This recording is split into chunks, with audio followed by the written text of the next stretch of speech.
त्याच्यानंतर 2020ला ही measure शेलाजी infrastructure यांना ही जमीन विकली गेली। शेलाजी इन्फ्रास्ट्रक्चरवाले असं म्हणतात की त्याच्यामध्ये 83 बांधकामं ही तिथं होती, परंतु महानगरपालिकेनं ज्यावेळी सर्वे केला त्यावेळी 75 बांधकामांपैकी 51 पक्षकारांनी नोटिसीच्या विरोधामध्ये दिंडोशी सत्र न्यायालयामध्ये अर्ज दाखल केलेले होते, परंतु न्यायालयानं ह्या झोपड्या निष्कासित न केल्यामुळं महानगरपालिकेला आदेश दिले होते की या सगळ्या झोपड्या म्हणजे जी काही घरं आहेत ती आपण निष्कासित करावी आणि त्या पद्धतीनं न्यायालयाच्या आदेशानुसारच ही घरं जी आहेत ही निष्कासित करण्यात आलेली होती। परंतु सन्माननीय सदस्यांनी असं सांगितलं की 1995च्या अगोदरच्या ह्या झोपड्या होत्या, त्याच्यामुळे त्यांना तो नियम लागू करावा। तर त्या संदर्भामध्ये 1995चा नियम त्यांना लागू होतो का हे महानगरपालिकेच्या आयुक्तांना सूचना केल्या जातील की हे तपासून बघा म्हणून, आणि त्याच्या नियमामध्ये ते जर बसत असतील तर नक्की माननीय सदस्यांनी जी मागणी केलेली आहे ती सकारात्मक शासन नक्की घेईल। परंतु याच्यामध्ये बिल्डर लोकांनी संगनमतानं कुठं काही तोडलं अशा पद्धतीची जी भूमिका आहे ही सकृत दर्शनी तरी दिसत नाही। उच्च न्यायालयाच्या निर्देशाप्रमाणे ही घरं आपण निष्कासित केलेली आहेत आणि जी घरं निष्कासित केलेली नाहीत 20 ती रेसिडेन्शियल आहेत। कमर्शियल होती ती आपण तोडली, परंतु 20 घरं जी आहेत ही रेसिडेन्शियल असल्यामुळं आणि पावसाचा कालावधी मे महिन्यापासून आतापर्यंत असल्यामुळं न्यायालयानं जो आदेश दिलेला होता त्याच्याप्रमाणे आपण ती तोडलेली नाहीत। तरी देखील माननीय सदस्यांनी जी मागणी या ठिकाणी केली की 1995च्या नियमामध्ये ती बसतात का याचे तपासून कारवाई केली जाईल। अध्यक्ष महोदय, सन्माननीय मंत्री महोदय जे अधिकाऱ्यांनी सांगितलं ते सांगतायत, पण अध्यक्ष महोदय वस्तुस्थिती वेगळी आहे। अध्यक्ष महोदय, ह्या शुक्ला कंपाऊंड मध्ये जी लोक राहत आहेत, जे इंडस्ट्रियल गाळे आहेत, हे 1970 पासूनचे आहेत अध्यक्ष महोदय, आणि ह्यांच्याकडे जर मुंबई महानगरपालिका त्यांच्याकडनं टॅक्स कसा घेत होती, मुंबई महानगरपालिकाने त्यांना गुमास्ता सर्टिफिकेट कसं दिलं, त्यांना कमर्शियल इलेक्ट्रिसिटी कशी दिली, जर ते इल्लीगल होते तर मुंबई महानगरपालिकेने त्याच वेळेला त्यांच्यावर कारवाई का केली नाही। अध्यक्ष महोदय, ह्याच्यामध्ये मला सरकारचं मी लक्ष वेधू इच्छिते की अध्यक्ष महोदय, आम्ही सर्व मुंबईचे आमदार नेहमी सरकार समोर मागणी करत असतो की मुंबई सिटीमध्ये राहणाऱ्या लोकांना पागडी सिस्टमला वेगळा कायदा आणि उपनगराला वेगळा कायदा, हेच जर आमचे शुक्ला कंपाऊंडचे रहिवासी आणि इंडस्ट्रियल गाळ्यावाले जर मुंबई सिटीमध्ये असते तर त्यांच्यावर कारवाई झाली नसती, कारण तिकडे त्यांना कायद्याचं संरक्षण आहे। म्हणून सन्माननीय मंत्री महोदयांना माझा प्रश्न आहे की जो कायदा मुंबई शहराला पागडी सिस्टीमच्या इमारतींना आहे तो कायदा आमच्या उपनगराला लागू करणार का। आणि दुसरा प्रश्न आहे की अध्यक्ष महोदय, शुक्ला कंपाऊंड मध्ये जी 20 घरं आणि 55 गाळे इंडस्ट्रीजचे ह्यांनी तोडले त्यावेळेला तिकडे कोणत्या माणसाने सुपारी घेतली होती, बाउन्सर का उभे केले होते। अध्यक्ष महोदय, ह्याच्या पाठचा माणूस कोण आहे तो शोधून काढा आणि अध्यक्ष ह्याची चौकशी व्हायला पाहिजे। आणि अध्यक्ष महोदय, आमचे खासदार, माजी खासदार आणि ह्या विधानसभेचे माजी सदस्य गोपाळ शेट्टीजी सकाळी 10 वाजेपासून रात्री 11 वाजेपर्यंत त्या महिलांना सांत्वन करून तिकडे पाण्याविना राहिले होते। अध्यक्ष महोदय, एखादा उत्तर घ्या प्रश्न मला सरकारकडनं उत्तर पाहिजे की ह्यासाठी तुम्ही SIT लावणार का। दुसरी गोष्ट की ह्या शुक्ला कंपाऊंड मध्ये जे दोषी आहेत त्या दोषींवर कारवाई करणार का। आणि तिसरा प्रश्न, शहराला जो कायदा आहे तो 1962 पूर्वीचा इकडे आणि 64चा नॉन निवासीला लावता तो तुम्ही रद्द करून मुंबई उपनगराला आमच्या पागडी धारकांना संरक्षण देण्यासाठी शहराचा कायदा उपनगराला लावणार का। अध्यक्ष महोदय, सन्मान्य सदस्यांनी जो मुद्दा या ठिकाणी मांडला की पागडीचा कायदा जो आहे तो उपनगराला लावणार का, त्या संदर्भामध्ये नक्की आपण तपासून बघू आणि त्या पद्धतीनं अनेक लोकांना जर न्याय मिळणार असेल तर त्याचा देखील सकारात्मक विचार आपण शासन म्हणून नक्की करू। परंतु सन्मान्य सदस्यांनी जे सांगितलं की या संपूर्ण प्रकरणाची चौकशी झाली पाहिजे, तिथं बाउन्सर होते, बाउन्सर लावून ही बांधकामं तोडण्यात आलेली आहेत, तर याबाबत देखील चौकशी समिती नेमण्यात येईल. आणि मगाशीच मी सांगितलं की पावसाळा असल्यामुळं 20 निवासी जी घरं होती ती कुठेही पाडण्यात आलेली नाहीत. पुढच्या 30 दिवसामध्ये याची चौकशी करण्यात येईल आणि या 30 दिवसामध्ये चौकशी होईपर्यंत निवासी घरांना कुठेही हात लागला जाणार नाही असे निर्देश देखील देण्यात येतील. चला सुरवेजी. अध्यक्ष महोदय, माझी लक्षवेधी आहे. अध्यक्ष महोदय, एक मिनिट हरकत बोला तुम्ही बोला. एक मिनिट हरकत काय ऐकू सांगा. अध्यक्ष महोदय, माझा हरकतीचा मुद्दा हा आहे की या सभागृहाची सर्वसाधारणपणे पद्धत प्रथा ही आहे की त्या विभागातले सन्मान्य सदस्य जे वस्तुस्थिती सांगतात ती ग्राह्य धरून सरकारनं त्या अनुषंगानं कारवाईचं बोललं पाहिजे. सन्मान्य सदस्य प्रकाशराव सुर्वेंनी भूमिका मांडत असताना काय मांडली की 1967 सालापासूनचे सगळे पुरावे माझ्याकडे आहेत की जे पुरावे तिथले लोक रहिवासी आहेत ते काय आयत्या वेळेला आले नाहीत.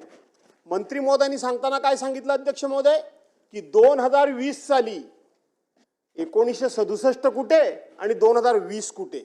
2020 साली मंत्री महोदय आपण सांगितलं काहीतरी एक बिल्डरचं नाव घेतलं आपण, आरिफ का अहमद काहीतरी, त्याच्या नावावर ती जागा झाली. याचा अर्थ इथंच संशय आहे अध्यक्ष महोदय, 1967 सालापासूनचे असलेले मालक 2020 साली कसे गायब झाले, कुणी केले, कोणाच्या हिताकरता केले, अनेक्चर 2 मध्ये काय आहे हे आपण शोधलं पाहिजे.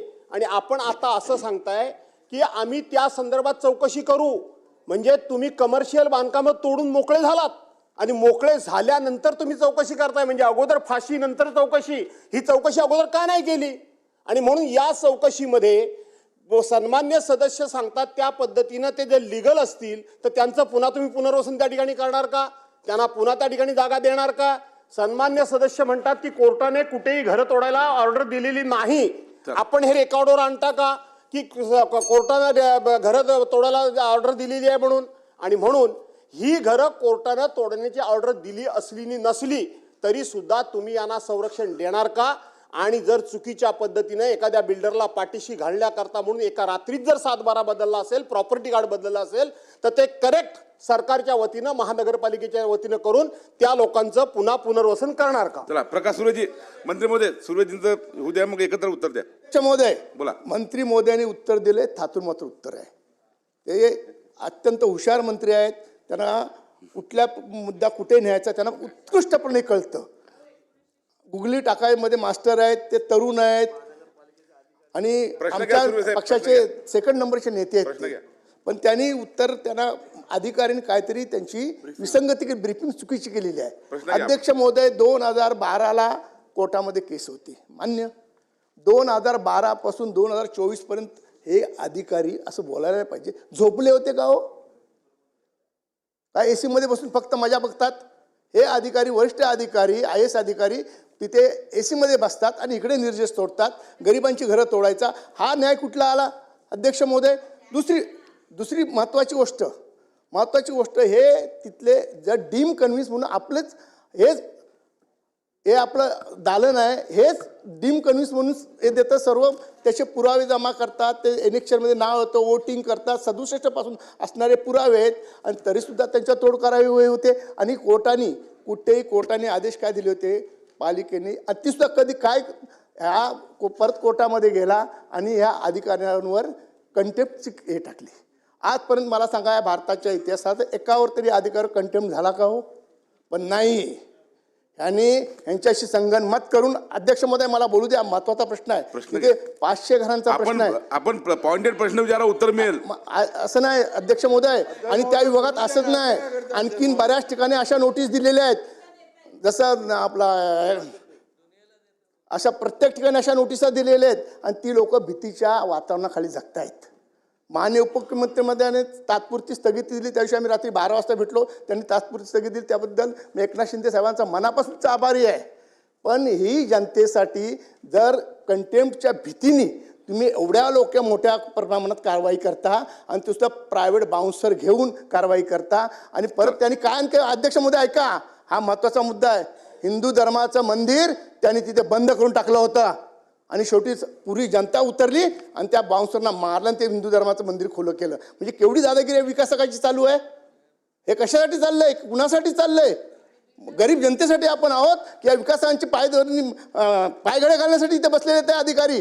त्या अधिकाऱ्यांवर काय कारवाया, वरिष्ठ अधिकारी, खालच्या अधिकाऱ्यांचा त्यात काही दोष नाही, वरिष्ठ अधिकारी एवढे का घाबरले नाही, याची कारवाई का केली, ह्याची चौकशी त्यांच्यावर लावणार का आपण? आणि माझा महत्त्वाचा प्रश्न, जे पूर्ण डिमॉलिश साहेब डिमॉलिश करताना कशा पद्धतीने केलं माहिती आहे? फ्रीज, TV, बीवी सर्व पार चुरा करून टाकला. त्यांना सामान सुद्धा काढून दिलं नाही अध्यक्ष महोदय. म्हणजे याच्या गोष्टीची मला खरोखर खंत वाटते की सामान तरी काढायची तुम्ही त्यांना द्या ना. ते विनंती करतायत, मी सारखा फोन करतोय, कोण फोन उचलायला तयार नाहीत. की बुवा त्यांचं सामान तर काढू देत, मला स्ट्रक्चरच तोडायचं होतं ना, तर सामान तरी त्यांचं काढू द्या. हे सर्व भरपाई त्यांची त्या विकासाकडून करून घेण्यात यावी अशी मंत्री महोदयांना मी विनंती करतोय आणि ती करावी त्यांनी. अध्यक्ष आणि महोदय, त्यांच्यावर गुन्हा दाखल सन्माननीय व्हावा. सदस्य भास्कर जाधव साहेबांनी, प्रकाश सुर्वे साहेबांनी जो मुद्दा मांडला त्याच्याशी 100% शासन सहमत आहे, त्याच्याबद्दल दुमत असण्याचं काही कारण नाही. 2020चा जो मी उल्लेख केला होता त्याच्यामध्ये इक्बाल खत्री नावाचे पूर्वीचे जे मालक होते त्यांच्याकडनं 2020ला मेसर्स शेलाजी इन्फ्रास्ट्रक्चर ह्याला ती जागा ट्रान्सफर झालेली होती. परंतु सन्मान्य सदस्यांनी जो मुद्दा या ठिकाणी मांडला की 1995च्या अगोदरच्या बांधकामाला जो नियम लागतो तो या सगळ्यांना नियम लागणार का, याच्यावर मी असं स्पष्ट सांगितलं की या संदर्भामध्ये 100% चौकशी केली जाईल. 95च्या अगोदरचा नियम जर याला लागू होत असेल तर त्याच्यावर कारवाई होणार नाही. आणि त्याच्या पुढे जाऊन सांगतो की आता मुद्दा जो प्रकाश सुर्वे साहेबांनी या ठिकाणी मांडला त्याच्यासाठी ACSच्या अध्यक्षतेखाली समिती नेमून 60 दिवसाच्या आत याची चौकशी केली जाईल आणि जोपर्यंत चौकशी होत नाही तोपर्यंत सगळी कार्यवाही थांबवली जाईल. चला छान. लक्षवेधी क्रमांक 2, लक्षवेधी क्रमांक 2 नाही, लक्षवेधी क्रमांक 2, माननीय अध्यक्ष, लक्षवेधी क्रमांक 2 नाही. माननीय अध्यक्ष, हे बघा, सर्व लक्षवेधीला न्याय द्यायचा आहे, सर्व लक्षवेधींना न्याय द्यायचा आहे. अध्यक्ष महोदय, सन्मान्य सदस्यांची अशी इच्छा आहे की याच्यामध्ये काही मंडळी इन्व्हॉल्ड असणं आहेत असं तुमचं म्हणणं आहे. ऐका ना, ऐका, उत्तर तर घ्या. 60 दिवसामध्ये जी काय माहिती प्रकाश सुर्वे साहेबांनी या ठिकाणी सांगितलेली आहे ती खरी समजून ती सगळी माहिती अतिरिक्त मुख्य सचिव जे चौकशी करतील त्यांच्याकडे दिली जाईल. 60 दिवसामध्ये ही चौकशी होईल. या चौकशीमध्ये जे जे कोण गिल्टी ठरतील त्यांच्यावर कारवाई केली जाईल ही शासन म्हणून मी आपल्याला आश्वस्त करतो. चला छान.